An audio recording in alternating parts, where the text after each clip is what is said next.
at offered for maakyat. And nasimulan ko kasi siya maakyat. The measure of the life, after all, is not one, but is not.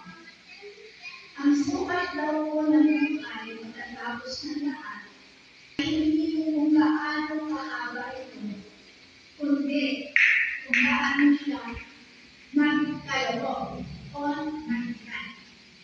Dito po sa talata na aking binasa, makikita po natin na napakahalaga ng pagbibigay. Sabi na generous, hindi naman nga po pagbibigay. Kasi pag sinabi generous, yung masakay ng pagbibigay. Ano po? Binabanggit na generous person o mapagbigay na tao dito po sa verse 24 na una natin tatalakayin. Ang isang tao kong generous, ang tao kong magbigay,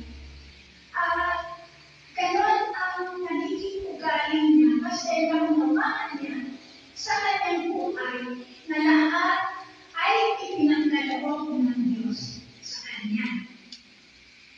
Si Jesus, naman ito pagkalooban